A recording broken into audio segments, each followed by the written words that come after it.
del Señor hoy nos habla del pecado, la fe y el deber. Entonces los apóstoles le dijeron al Señor: aumenta nuestra fe. Si ustedes tuvieran una fe tan pequeña como un grano de mostaza, le respondió el Señor, podrían decirle a este árbol: desarráigate y plántate en el mar, y les obedecería. Supongamos que uno de ustedes tiene un siervo que ha estado arando el campo o cuidando las ovejas. Cuando el siervo regresa del campo, ¿acaso se le dice: ven enseguida a sentarte a la mesa? ¿No se le dirá más bien: prepárame la comida y cámbiate de ropa para atenderme mientras yo ceno? Después tú podrás cenar. ¿Acaso se le darían las gracias al siervo por haber hecho lo que se le mandó? Así también ustedes, cuando hayan hecho todo lo que se les ha mandado, deben decir: somos siervos inútiles, no hemos hecho más que cumplir con nuestro deber. Amén. Palabra del Señor. Un poco de fe. ¿Tienes tú, aunque sea un poco de fe? ¿La tienes? No para una cantidad de fe como para llenar un camión, no 1 kilo de fe, si es que se pudiera decir así, ni 1 kilo de fe, ni 2 kilos de fe, sino solo un poco. Quizás simplemente la suficiente para estar aquí hoy. Quizá la fe precisa para saber que seguir a Jesús no solo es el camino correcto, sino que vale la pena. Quizá tienes solo un poquito de fe. Además puede que sea una fe asfixiada por cosas a las que te tienes que enfrentar día a día. O azotada por padecer el sinsentido de una enfermedad, o asfixiada por la pérdida de seres queridos que se marcharon con una muerte que nadie desea o nadie comprende. Una fe que parece que se encoge cuando ve su mundo desboronarse por problemas enormes, ¿no? A lo mejor sientes la necesidad, viendo lo debilucha que es tu fe y la mía, ¿no?, de pedirle al Señor, como hicieron aquellos primeros discípulos: Señor, aumentanos la fe. Y este momento puede ser el momento preciso, ¿no?, de este día, esta hora, ahora mismo. Momento para pensar en nuestra minúscula fe. Pero también el momento de pedir al Señor: aumentanos la fe. Pero cuando pedimos eso, hay un punto de partida. Y ese punto de partida es reconocer que, por pequeña que sea, ya tengo algo de fe. Tienes algo de fe. No menosprecies la fe que ya tienes. La fe en parte es enigmática. La tienes en tu interior porque te la han predicado, ¿verdad? O te la han enseñado, ya sea de pequeño o de mayor, pero de una forma u otra ha sido por esa locura de la predicación que llegó a ti, que vino a ti, con el poder de Dios y no con palabras persuasivas de humana sabiduría. No menosprecies ese germen de tu fe, porque esa fe que tienes es un don de Dios, como dice se dice en Efesios 2:8, es un don de Dios. Es un regalazo de Dios. Y no estaría bien menospreciar eso que Dios te ha dado, ¿no? Valórala y cuídala. Esa fe viene de Dios. ¿Tu fe es poca? ¿No llega ni a ser tan grande como el grano de mostaza? A lo mejor está feo que lo diga yo, que soy el pastor, pero ¿habéis visto el grano de mostaza? Es como un moquillo. Es como una bola de moco. Más pequeño incluso. Puede que sea poca. Pero lo que Jesús responde a sus discípulos es que precisamente un poquitín de fe, si es genuina confianza en Dios, puede ver lo extraordinario. Te hace ver la mano de Dios cuando estás atravesando la tormenta. Te da fuerza para vivir y es puerta a la salvación. Es la apertura a la esperanza, la apertura a ver lo que no te imaginarías ver de otro modo. La certeza de lo que se espera, la convicción de lo que no se ve. Los resultados de un poquito de fe en marcha pueden ser extraordinarios. A veces hay que soñar y tener visión, perspectiva desde la fe, como los que comenzaron la obra en España en el siglo XIX, ya fueran bautistas, ya fueran presbiterianos, ya fueran de la denominación que fuera. ¿Qué eran? 2 o 3 personas, sin nada, sin recursos, y lo que liaron, cómo extendieron el Evangelio.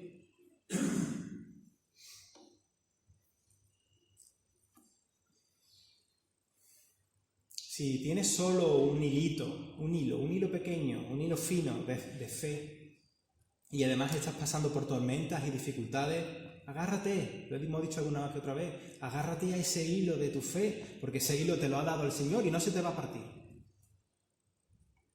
Esto de la fe en realidad no es cuantificable, en realidad, ¿no? Es porque al final de lo que se trata simplemente es de tenerla, ¿no? Es de tener fe.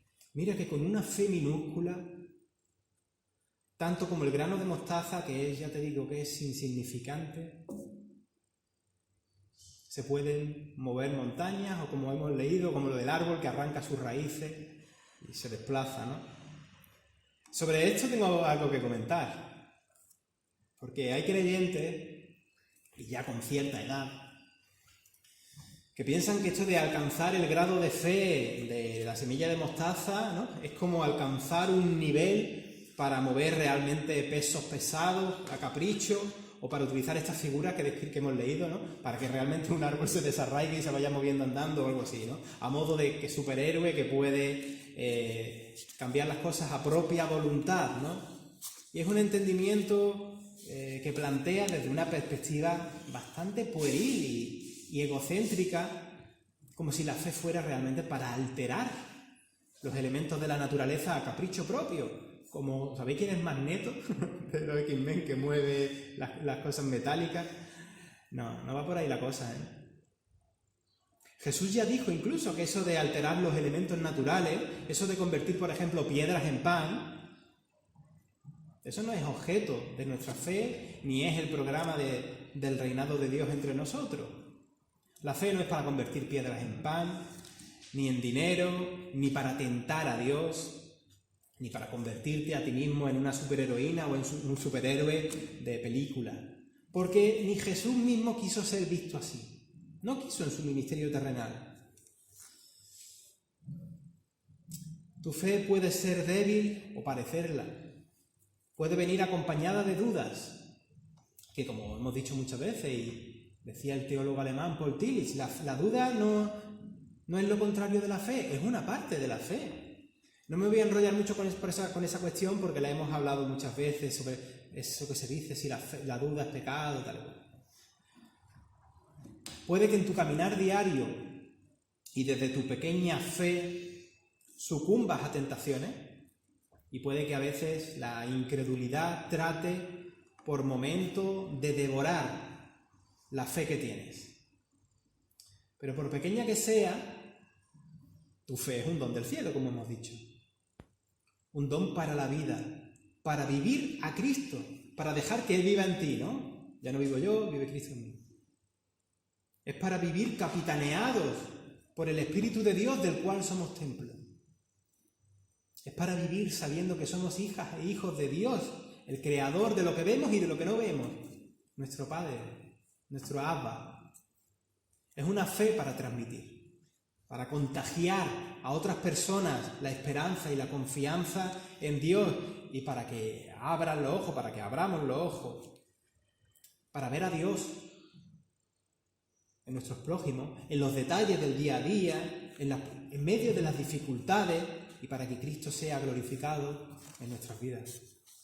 Y aprovecho ese texto del Evangelio que ha leído Miguel, como si fuera una introducción al otro texto que hemos visto, que era el de Segunda de Timoteo, no primera, Segunda de Timoteo, capítulo 1, del 1 al 14.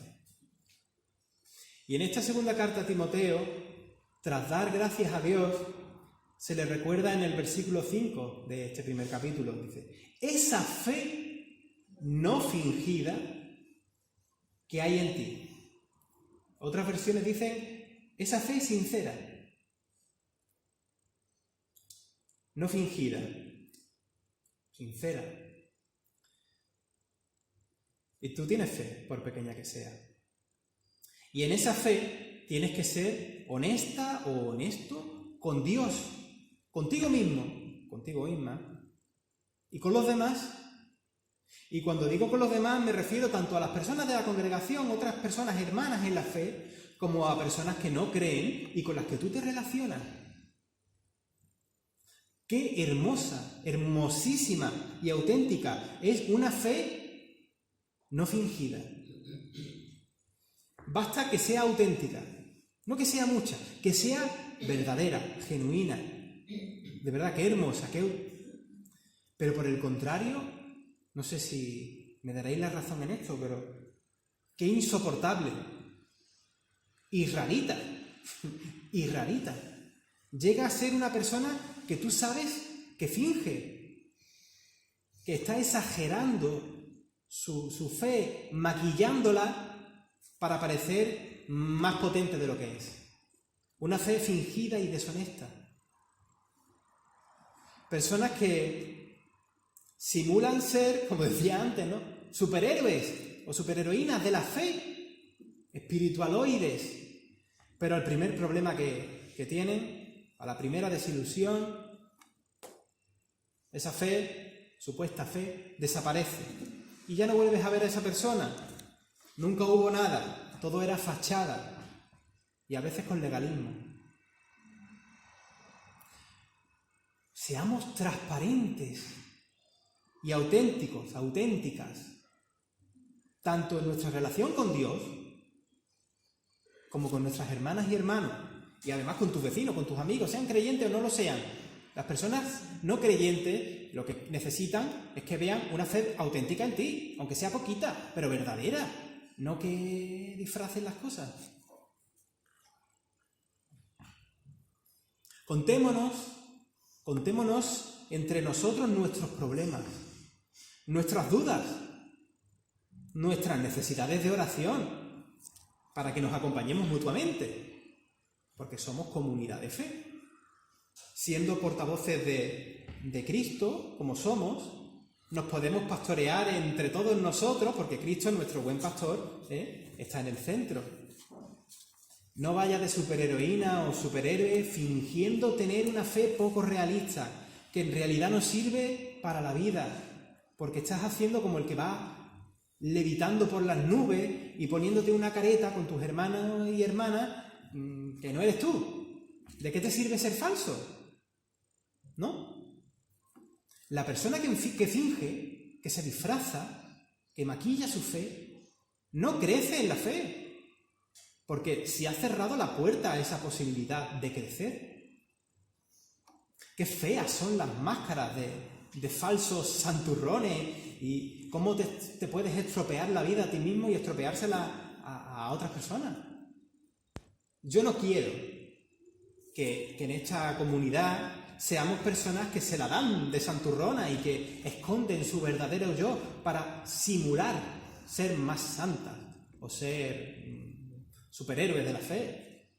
De hecho, en las iglesias que ocurren estas cosas, aparecen, pues, desde quienes guardan las apariencias, fingiendo ser lo que no son, aparecen luego los chismorreos, los critiqueos, las críticas contra quienes tropiezan y caen, en vez de ofrecerte a sanar a las personas, los critiqueos. Critiqueo por parte de quienes se creen perfectos y no lo son. Porque aquí no lo es nadie es perfecto. Cuando una iglesia está formada, o al final se siente, está eso en el ambiente, ¿no? Personas que fingen y viven con máscaras de santurrones, luego no hay confianza fraternal. con lo importante que es eso, la confianza entre hermanas y hermanos. Es que no se puede desarrollar esa confianza.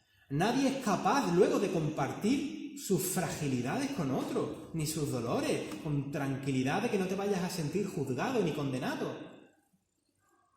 Yo no quiero para eso en mi vida, eso no lo quiero en mi vida. Que no se pueda ni pedir ayuda en una comunidad.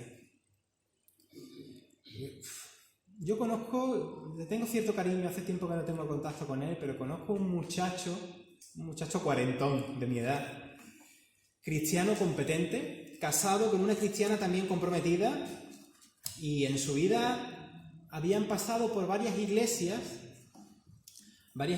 donde se vivía esa hipocresía, ese critiqueo y esas máscaras.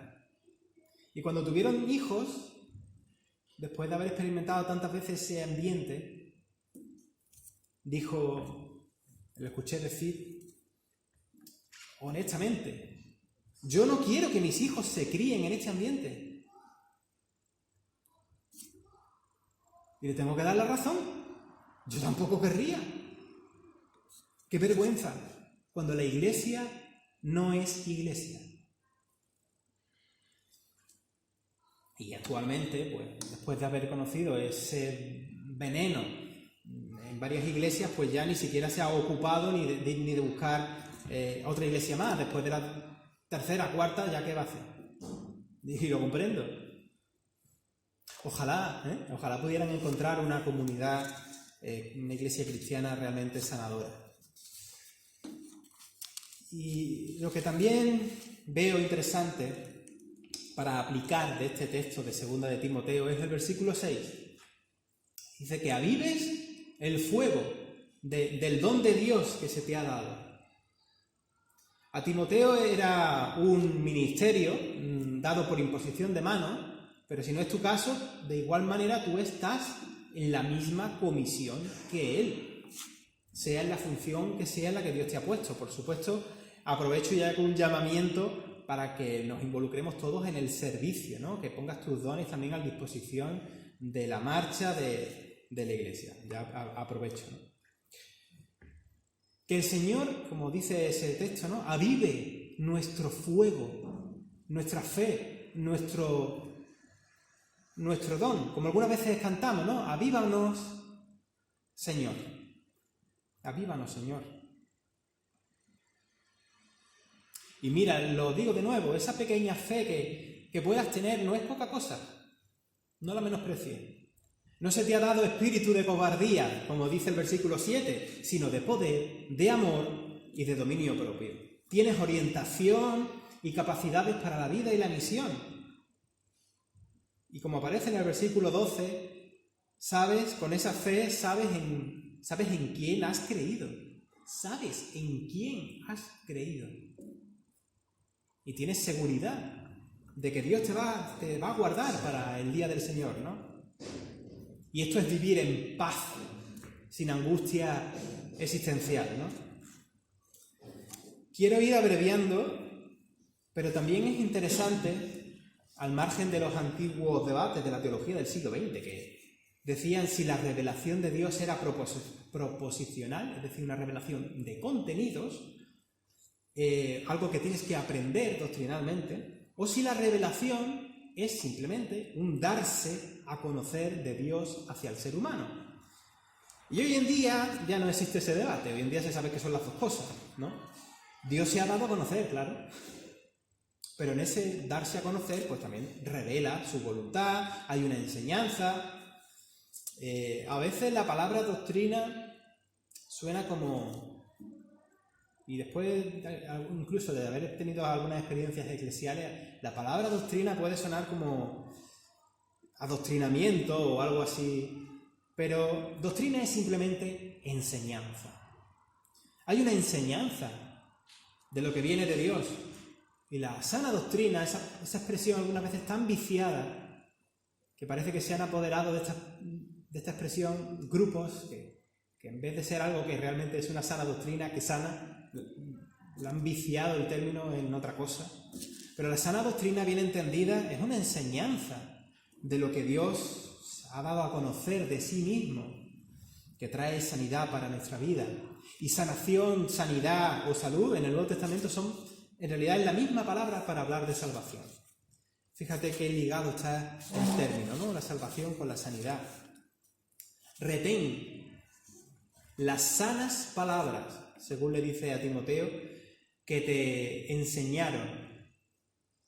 Y con el poder del Espíritu guarda el buen depósito, la buena enseñanza o la buena doctrina que se te ha confiado. Esto es el versículo 14. Atesora lo que has aprendido. Parte de ese contenido, por así decirlo, de esa buena doctrina, es lo que se recuerda muy claramente en el versículo 9, que Dios nos salvó y nos llamó con llamamiento santo, no por nuestras obras o nuestros méritos, sino según su propósito y según su gracia que nos ha regalado en Cristo. Fíjate qué bonito y qué poderoso esto. No te avergüences de dar testimonio de nuestro Señor, porque es liberación y es necesaria. Pero yo estoy hoy con esa inquietud, ¿no? De que construyamos una comunidad sana, de confianza,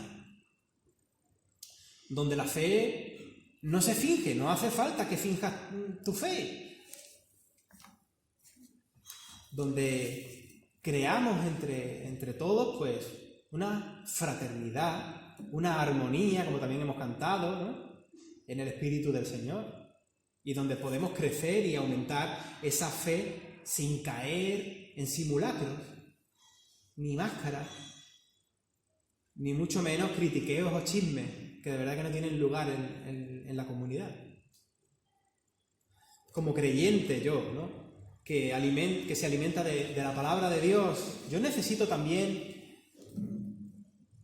buen alimento, pero también buena convivencia, capacidad de aprender y compartir con mis hermanas y hermanos. Es muy importante. Un espacio donde desahogarme y compartir también mis cargas, mis luchas, mis problemas, mis debilidades, con transparencia y sintiéndome a gusto hablando con unos y con otros. Yo necesito ver, lo digo yo como pastor, pero creo que pongo voz a cada uno de nosotros, ¿no? Necesito ver a Jesús en vuestros rostros, ver que sois templos del Espíritu de Dios y que somos personas sanadoras los unos con los otros. Una comunidad donde nos acompañamos en esta aventura del vivir, en esta aventura de la fe, y que una comunidad que está dispuesta a testificar sin fronteras, sin muros de ningún tipo, pues lo que hemos conocido del Señor. Hoy, primer domingo del mes de la Reforma, termino con dos postulados nuestros, ¿no? También. Sola gratia y sola fide. Que el Señor os bendiga.